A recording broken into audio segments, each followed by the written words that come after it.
जय Bhim. Lord Buddha TV चॅनलच्या मैत्री संवाद कार्यक्रमात तुम्हा सर्वांचं स्वागत. आजच्या कार्यक्रमामध्ये मी आपली ओळख करून देणार आहे अमर शंकरराव साबळे सरांसोबत, जे धम्म प्रचार संघाचं कार्य करतात. या संघाची जेव्हा स्थापना झाली तेव्हा या संघामध्ये ते होते. सम्यक जनकल्याण प्रतिष्ठान पुणेसाठी देखील ते कार्य करत असतात.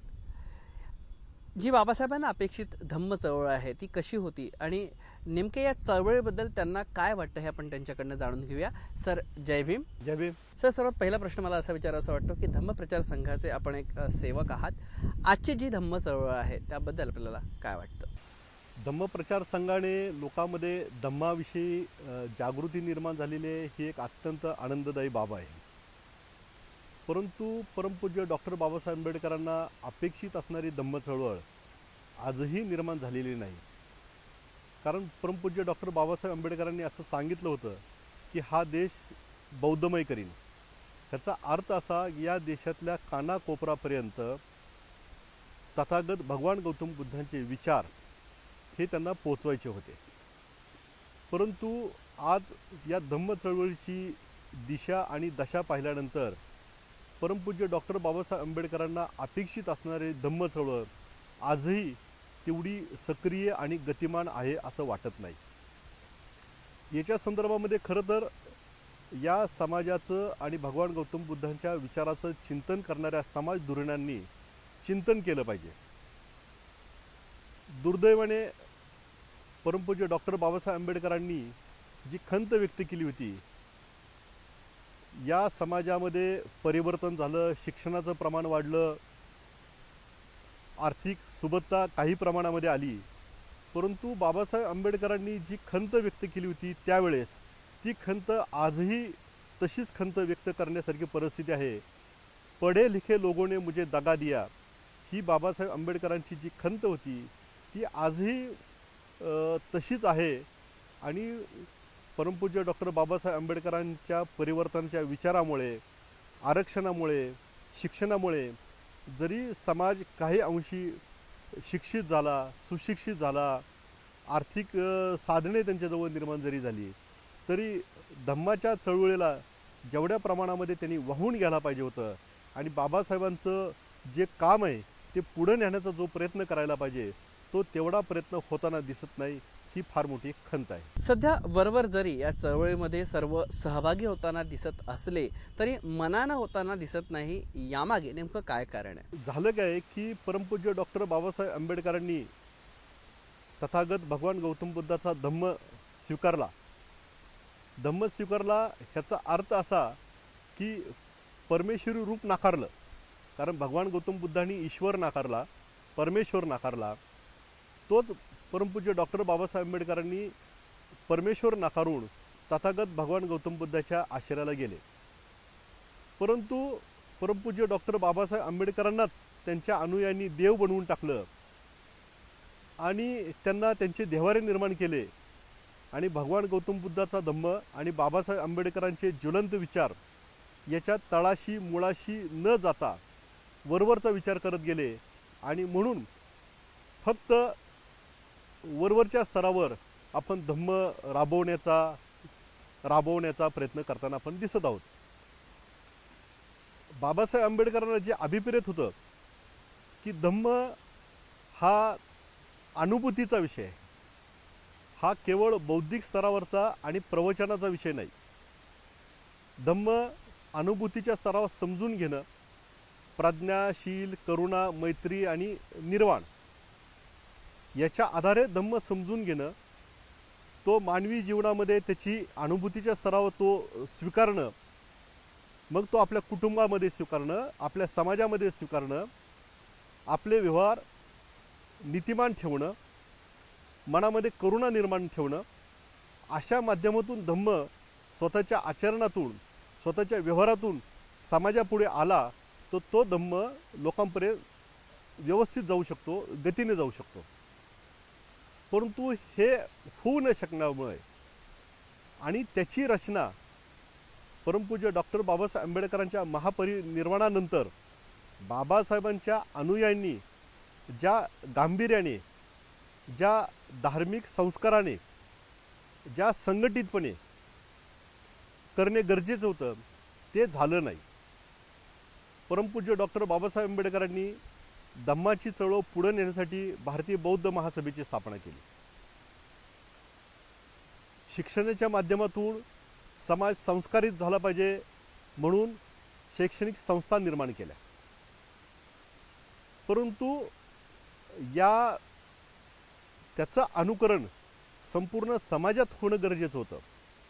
त्याच्यानंतर संपूर्ण देशामध्ये बौद्ध धम्म विकसित, प्रचार आणि प्रसार होण्यासाठी ज्या आवश्यक त्या व्यवस्था असतात, समर्पित कार्यकर्त्यांची फौज आणि समर्पित कार्यकर्त्यासाठी त्यांच्यावर सहानुभूती असणारा समाज निर्माण होणं जे गरजेचं होतं ते झालं नाही. परमपूज्य डॉक्टर बाबासाहेब आंबेडकरांच्या महापरिनिर्वाणानंतर कधी धम्म, कधी समाजकारण, कधी राजकारण याच्यामध्ये समाज गोंधळलेल्या अवस्थेमध्ये दिसून येतो. आणि म्हणून गोंधळलेला समाज आणि डिवाइड हाऊस, दुभंगलेला समाज, गोंधळलेला समाज आणि दुभंगलेला समाज एका दिशेने गतीने प्रगती करू शकत नाही. हे जे सत्य आहे ते सत्य आपल्याला या ठिकाणी दिसतं. आणि या गोंधळलेल्या समाजामध्ये धम्माच्या दिशेने जे काम करणं गरजेचं होतं ते त्या ठिकाणी झालेलं नाही. धम्म कसा वाढीस लागू शकतो? धम्म पूज्य भंतेंच्या माध्यमातून पुढे जाऊ शकतो.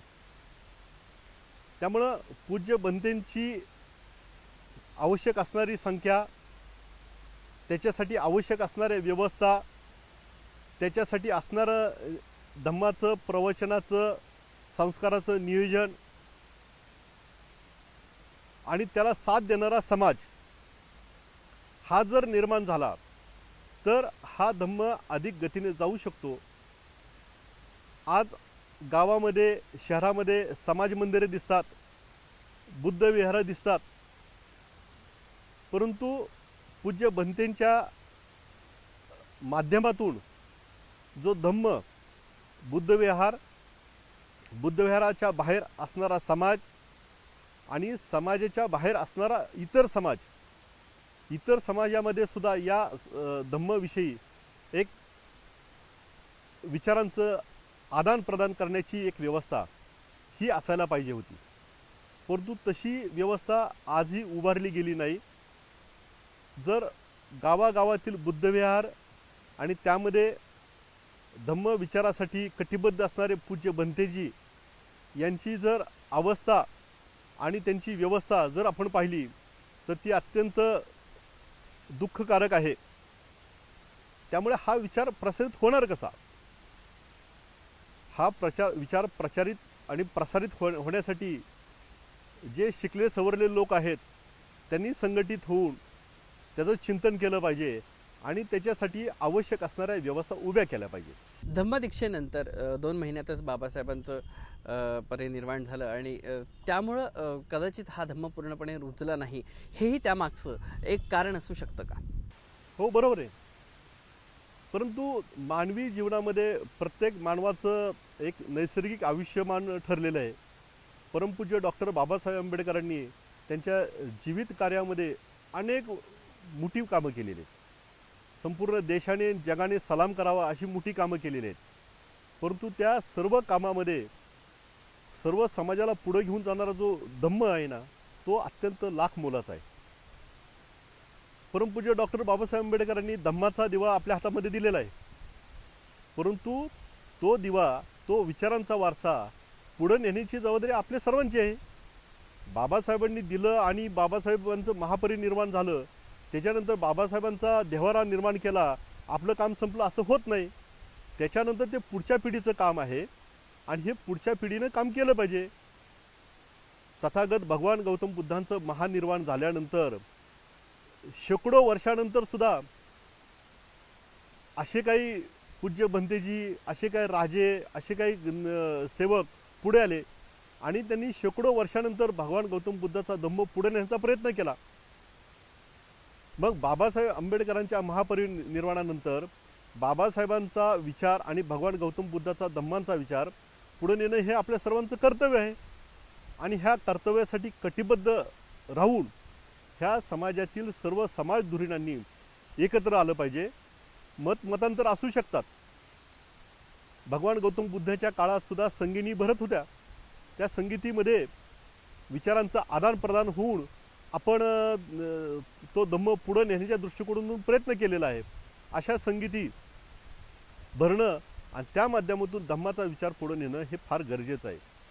धम्म हा केवळ कर्मकांडाचा विषय नाही. धम्म हा नीतीचे शिक्षण आणि शिकवण देणार आहे. धम्म हा निसर्गाची शिकवण देणार आहे. धम्म मानवी जीवन सुखी आणि समाधानी करणारा विचार देणार आहे.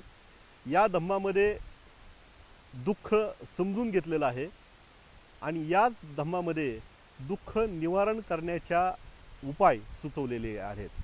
आणि दुःख समजणं, त्याचा उपाय काय हे समजणं, त्याच्यासाठी मार्ग काय हे समजून घेणं, ह्या दुःखातून दुःखमुक्ती होणं, ह्याचा अर्थ असं सुखप्राप्ती करणं आणि नंतर निर्वाणाप्रत जाणं. ह्याचा अर्थ असा की ह्या सर्व विषयाच्या पुढे जाऊन आपण मुक्तीच्या मार्गावर जाणं.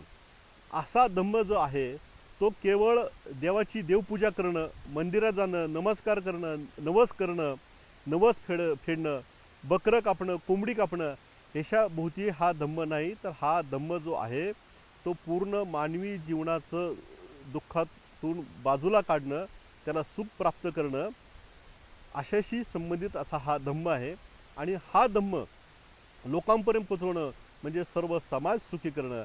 आणि ज्या वेळेस समाज सुखी होईल तेव्हाच हा देश आणि हे विश्व सुखी होऊ शकतं. आणि म्हणून धम्माची चळवळ राबवणं म्हणजे विश्व कल्याण चिंतन असा विषय आहे. असा धम्म परमपूज्य डॉक्टर बाबासाहेब आंबेडकरांनी आपल्याला दिलेला आहे. आणि त्या धम्माशी पाईक राहणं म्हणजे मानव जातीशी पाईक राहण्यासारखं होणार आहे. आणि म्हणून हा धम्म पुढं नेण्यासाठी या समाजातल्याच लोकांनी पुढं आलं पाहिजे. केवळ धम्माशी संबंधित असणारी पुस्तकं वाचन करून प्रसारित करून हा धम्म लोकांपर्यंत पोचणार नाही. तर भगवान गौतम बुद्धाच्या काळामध्ये आणि भगवान गौतम बुद्धाच्या काळानंतर ज्या पद्धतीनं हा धम्म संपूर्ण जगामध्ये प्रसारित झाला त्याच धर्तीवर हा धम्म संपूर्ण या देशामध्ये आणि संपूर्ण जगामध्ये पुन्हा एकदा प्रसारित होण्यासाठी आणि विश्ववंदनीय होण्यासाठी आपण सर्वांनी प्रयत्न केला पाहिजे. शहरी भागामध्ये अनुसरला जाणारा धम्म आणि ग्रामीण भागामध्ये अनुसरला जाणारा धम्म किती फरक आहे? शहरी भागामध्ये आणि ग्रामीण भागामध्ये तसा तुलनात्मक फार फरक नाही. कारण धम्म अनुसरण्याची जी गती आहे आणि प्रमाण आहे हेच मुळात कमी आहे. हिंदू देवालयामध्ये जातो, मंदिरामध्ये जातो, त्याच्यावर हिंदूंचे संस्कार होतात. देवालयामधून असू द्या, मंदिरामधून असू द्यात किंवा संत महंतांच्या प्रवचनातून असू द्यात, भागवत सप्ताह असेल, वेगवेगळे रामायण महाभारताचे कार्यक्रम असतील, यातून धार्मिक संस्कार त्यांच्यावर होताना दिसतात. मुस्लिम समाजावर मस्जिदमध्ये संस्कार होताना दिसतात. ख्रिश्चन धर्मियामध्ये चर्चमध्ये दर रविवारी एकत्र येतात, विविध कार्यक्रमाच्या निमित्ताने एकत्र येतात, त्यांच्यावर त्यांचे धार्मिक संस्कार होताना दिसतात. परंतु बौद्ध धर्मियावर नियमितपणे सातत्याने धम्माचे संस्कार होताना दिसत नाही. धम्माचे संस्कार करण्याची व्यवस्था रचना पूर्णपणे नसल्यामुळे ग्रामीण भागामध्ये आणि शहरी भागामध्ये हे धार्मिक संस्कार होताना दिसत नाहीत. एखादा कार्यकर्ता संस्कारित झाला तो त्या गावामध्ये त्या समाज मंदिरामध्ये काही प्रमाणे कार्य करताना दिसतो. भगवान गौतम बुद्ध आणि त्यांचा धम्म त्याचं वाचन चालू ठेवणं, त्याच्या माध्यमातून भगवान गौतम बुद्धाची काही सूत्र आहेत आणि बाबासाहेब आंबेडकरांना अपेक्षित असणारा शास्त्रीय धम्म असेल तो काही भागामध्ये भगवान गौतम बुद्ध आणि त्यांचा धम्म याच्या वाचनातून लोकांना समजण्याचा प्रयत्न होताना दिसत आहे. काही धम्मविषयक काही वैचारिक मांडणी काही ठिकाणी होताना दिसत आहे. परंतु गाव तिथे बौद्ध समाज अशी परिस्थिती असताना सर्व समाजापर्यंत हा धार्मिक संस्कार होताना दिसत नाही. शहरामध्ये काही समाज मंदिरं, काही बुद्धविहारं उभी केलेली दिसतात. त्या ठिकाणी पूज्य भंतेजींना निवासाची व्यवस्था आहे. त्या ठिकाणी काही आठवड्यातून साप्ताहिक काही कार्यक्रम, नंतर काही लग्नाचे, बारशाचे, काही अंत्यविधीचे असे धार्मिक संस्कारावर आधारित काही कार्यक्रम होताना दिसतात. परंतु धार्मिक कार्यक्रम, धार्मिक काही कर्मकांड हा म्हणजे धम्म नव्हे. धम्म त्याच्याही पुढे आहे. आणि असे कार्यक्रम नियमितपणे सातत्याने होताना दिसत नाही. तुलनात्मक फरक जरी असला तरी तो फार मोठा फरक आहे असं वाटत नाही. प्रशिक्षित भंतेंनी जर संस्काराची ही धुरा जर सांभाळली तर त्याचा किती परिणाम या चळवळीवर होऊ शकतो? चांगला परिणाम होऊ शकतो. कारण प्रत्येक माणूस हा कुठल्या ना कुठल्या विचारधारेशी जोडला गेलेला आहे. या देशातलं विशेषतः राज्यातलं वातावरण राजकीयदृष्ट्या फार दूषित आहे. त्यामुळे कार्यकर्ते कुठल्या कुठल्या विचारधारेशी जोडले जाऊ शकतात. आणि त्या कार्यकर्ता जर धम्म मांडण्याचा प्रयत्न केला तर त्याच्या विचाराला थोडीशी कुठं ना कुठेतरी एखादी छटा असण्याची शक्यता नाकारता येत नाही. आणि मग असा कार्यकर्ता निर्दोष धम्म भगवान गौतम बुद्धांनी मांडलेला आणि बाबासाहेब आंबेडकरांना अपेक्षित असणारा धम्म मांडू शकत नाही. आणि त्यामुळे त्याच्याबद्दल शंका कुशंका घेतल्या जाऊ शकतात. परंतु पूज्य भंतेजींनी त्यांनी सर्वस्व धम्माला अर्पण करून जेव्हा त्यांनी धम्म स्वीकारलेला आहे, पूज्य भंतेजी म्हणून त्यांनी संस्कार घेतलेले असतात. अशा पूज्य भंतेजींनी जर हा धम्म भगवान गौतम बुद्धाचा धम्म आणि बाबासाहेब आंबेडकरांना अपेक्षित असणारा धम्म जर गावोगावी जाऊन मांडण्याचा जर प्रयत्न केला तर त्यांच्यावर लोकांचा विश्वास बसू शकतो. तो धम्म जसा आहे तसा लोकांना समजू शकतो. आणि तो समजलेला धम्म जर चांगल्या पद्धतीनं लोकांनी ग्रहण केला तर त्यांच्यावरती संस्कार, त्यांच्यामध्ये मानसिकदृष्ट्या, सामाजिकदृष्ट्या, धार्मिकदृष्ट्या परिवर्तन होऊ शकतं. आणि ह्या परिवर्तनातूनच धम्माची ओढ त्याला लागू शकते आणि धम्म प्रचारासाठी तो कटिबद्ध होऊ शकतो. म्हणून या देशामध्ये, या राज्यामध्ये, गावागावामध्ये असणाऱ्या पूज्य भंतेजींनी आता बुद्धविहार निवासासाठी आवश्यक जरी असली तरी बुद्धविहाराच्या बाहेर जाऊन समाजाला प्रबोधित, समाजाला संस्कारित करण्यासाठी प्रयत्न केला पाहिजे. परंतु शेवटी सैन्यसुद्धा पोटावर चालतं. त्यामुळे पूज्य भंतेजी यांनी जर धार्मिक संस्कार आहे त्या पवित्र स्वरूपामध्ये समाजापर्यंत पोहोचवायचा असेल तर त्यांचीसुद्धा जी व्यवस्था, आवश्यक असणारी व्यवस्था आहे, ही समाजाने केली पाहिजे. आज आपण बघतो की इतर धम्माचे लोकही या बुद्ध धम्माकडे आकर्षित होताना दिसतात. हा जो बदल आहे हा किती सकारात्मक आहे? सकारात्मक बदल आहे हे मला मान्य आहे. कारण मी स्वतः विपश्यना केलेली आहे आणि विपश्यनाचा संस्कार आणि विपश्यनेची अनुभूती ही माणसाचं जीवन बदलवणारी आहे. तो भगवान गौतम बुद्धांनी सांगितला म्हणून तो बौद्ध धम्माचा विचार आहे असं म्हणण्यापेक्षा तो विश्वकल्याणाचा विचार आहे आणि मानवी जीवन संपूर्ण परिवर्तित करू शकतो असा तो विचार असल्यामुळे तो अन्य धर्मियामध्ये सुद्धा तो विचार रुजू लागलेला आहे. हा सकारात्मक बदल आहे, हा चांगला बदल आहे. परंतु हा बदल जो आहे हा बदल तात्कालिक असता कामा नये. कारण भगवान गौतम बुद्धाचंच सांगितलेलं एक तत्वज्ञान आहे, हे जग आहे हे अनित्य आहे. त्यामुळे ह्या जगामध्ये नित्य असे बदल होत असतात, परिवर्तन होत असतात. त्यामुळे जेव्हा हा बदल होतो तो बदलसुद्धा पुढं बदलू शकतो. त्यामुळे या चांगल्या बदलाचं सातत्य राहण्यासाठी आणि हाच विचार आणि हाच बदल रुजवण्यासाठी आपल्याला प्रयत्न करावा लागणार आहे. त्यामुळे या देशामध्ये, अन्य धर्मियामध्ये भगवान गौतम बुद्धाचं जे तत्त्वज्ञान आहे हे विपश्यनेच्या माध्यमातून लोकांना पचनी पडायला लागलेलं आहे, लोकांना समजू लागलेलं आहे. आणि हा विचार एका कर्मकांडाचा नाही, एका धार्मिक विचार जाणून बुजून स्वीकारण्याचा नाही, तर मनापासून हृदयापासून परिवर्तन होऊन हा विचार लोकांना समजू लागलेला आहे आणि हा विचार समजू लागलेला आहे. असा असताना या विचाराला गती देण्याची गरज आहे.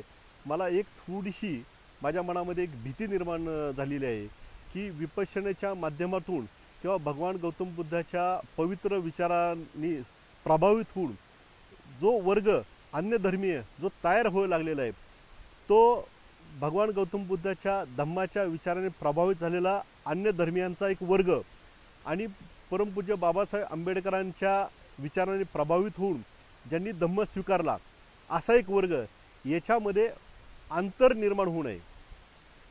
आणि ती अंतर निर्माण होण्याची शक्यता आहे, कारण परमपूज्य डॉक्टर बाबासाहेब आंबेडकरांच्यावर श्रद्धा ठेवून परंपरेने वारसाहक्काने ज्यांनी धम्म स्वीकारलेला आहे, तो त्याच विचाराने तेवढं प्रभावित होऊन पुढं वाटचाल करताना बाबासाहेब आंबेडकरांना अपेक्षित गतीने वाटचाल करताना दिसत नाही आणि ती गती वाढवली पाहिजे. नाहीतर अन्य धर्मियांनी स्वीकारलेला धम्माचा विचार आणि परमपूज्य डॉक्टर बाबासाहेब आंबेडकरांच्यावर श्रद्धा ठेवून 1956 नंतर स्वीकारलेला धम्म आणि आपण झालेलं धर्मांतर याच्यामध्ये तफावत असण्याची शक्यता नाकारता येणार नाही. बाबासाहेबांनी जेव्हा या समाजाच्या उत्थानासाठी जेव्हा हा धम्म या समाजाला दिला, तेव्हा बाबासाहेबांना ही अपेक्षित होतं की विहार असली पाहिजे सगळीकडे आणि ती मजबूत असली पाहिजे. हा जेव्हा आपण धम्म चळवळीचा विचार जेव्हा करतो, तर जी विहार आहेत, जी संस्काराची केंद्र आहे, जी शक्ती केंद्र आहेत, ती किती सजग असली पाहिजे. धम्माच्या चळवळीची मुख्य केंद्र बुद्ध विहार आहेत. हे जरी सत्य जरी असलं तरी बुद्ध विहार हे बुद्ध विहार ही एक स्थल महात्म्य म्हणून एक पवित्र स्थान निर्माण झालेलं असतं. त्या ठिकाणी बुद्ध विहार आहे, त्या ठिकाणी बुद्धांची एक रूप आहे तिथं म्हणून हे, आणि त्या ठिकाणी पूज्य बंतेजींचा निवास असतो. त्यामुळं त्याला एक स्थल महात्म्य म्हणून त्याला पावित्र्य निर्माण झालं असतं. हे जरी सत्य असलं तरी बुद्ध विहारामध्ये समाज राहत नाही. समाज हा विखुरलेला समाज आहे आणि विखुरलेल्या समाजामध्ये ज्या ठिकाणी समाजाची वस्ती आहे, तो रोजगाराच्या निमित्ताने कामासाठी बाहेर जातो, सकाळी बाहेर जातो, संध्याकाळी घरी येतो. त्यामुळे तो उपलब्ध वेळेमध्ये ज्या ठिकाणी आहे त्या ठिकाणी समाजाच्या वस्तीच्या ठिकाणी जाऊन पूज्य बंतेजींनी धम्मसंस्कार केले पाहिजे, धम्माचं प्रवचन केलं पाहिजे, धम्म त्यांना नीट समजून सांगितलं पाहिजे. धम्मामुळे तुमची दुःखमुक्ती कशी होऊ शकते आणि तुमचं जीवन प्रभावित कसं होऊ शकतं आणि तुमच्या जीवनाला जर परिस्पर्श जर झाला तर तुमचं जीवन आनंदी कसं होऊ शकतं हे त्यांना समजून सांगितलं पाहिजे. आणि मग समाज त्या बुद्धविहाराकडे वळू शकतो. केवळ बुद्धविहार निर्माण करून समाज त्या ठिकाणी येईल असं म्हणता येणार नाही, कारण समाज तेवढा जर साक्षर नसेल, सुशिक्षित नसेल, सुसंस्कारित नसेल आणि धम्म त्याला कळला नसेल तर वस्तीतून बुद्धविहारामध्ये जो गॅप आहे तो आपल्याला गॅप कमी करावा लागेल. एकदा बुद्धविहारातील पूज्य बंतेजींनी समाजातील वस्तीस्थानाकडे जायला पाहिजे आणि त्यांच्यावर संस्कार झाल्यानंतर वस्तीतला जो समाज आहे तो बुद्धविहाराकडे येऊ शकतो. त्यामुळे हा गॅप कमी झाला पाहिजे. शेवटचा प्रश्न मला असं विचारायचं वाटतं की ही जी चळवळ आहे, ही जी धम्म चळवळ आहे, आपल्या माध्यमातून भविष्यात आपण ती कशी राबवणार आहात? मला असं वाटतं की धम्म चळवळ ही एकट्याने राबवणारी ही अशी चळवळ नाही. चळवळ हा विषयच असा सामुदायिक स्वरूपाचा आहे. त्यामुळे प्रत्येकाने, मी माझ्यापासून माझ्या घरामध्ये धम्माचे संस्कार असले पाहिजेत. मला या धम्मा चळवळी ज्या ज्या ठिकाणी राबवल्या जात असेल त्या ठिकाणी मी माझा परमपूज्य डॉक्टर बाबासाहेब आंबेडकरांनी अपेक्षित असणारं धम्मदान आहे, माझ्या उत्पन्नातलं काही टक्के हे धम्मदान मी ह्या धार्मिक चळवळीला दिलं पाहिजे. तर त्याप्रमाणे मी दिलं पाहिजे. आणि मी देत असताना अशी जे ओएसिस आहेत वाळवंटावर, अशी जी काही असे हिरवेगार मनाला प्रसन्न देणारे अशी धार्मिक चळवळीची जी सेंटर आहेत त्या ठिकाणी मी स्वतःला समर्पित केलं पाहिजे. मी माझी व्यक्तिगत मतं, माझी व्यक्तिगत विचारधारा, राजकीय सामाजिक बाजूला ठेवून आणि भगवान गौतम बुद्धाला अभिप्रेत असणारं आणि परमपूज्य डॉक्टर बाबासाहेब आंबेडकरांना बुद्ध आणि धम्म या ग्रंथामध्ये अभिप्रेत असणारं विचार मी त्या पद्धतीने वाटचाल केली पाहिजे असं मी स्वतःला समजतो. त्या दृष्टिकोनातून स्वतःला घडवण्याचा मी प्रयत्न करतो आहोत. त्या दृष्टीनं मी फार असा परिपूर्ण नाही, पण त्या दिशेने एक वाटचाल करण्याचा एक प्रयत्न करतो आणि मी स्वतःला सेवक स्वतःला समजतो आणि मला जो धम्माचा विचार समजलेला आहे तो घेऊन मी पुढे चालण्याचा प्रयत्न करत आहे. या कार्यक्रमाच्या माध्यमातून आपण जो संवाद साधला, जी माहिती दिली त्याबद्दल चॅनलच्या वतीनं मी आपला खूप खूप आभारी आहे. धन्यवाद. जय भीम.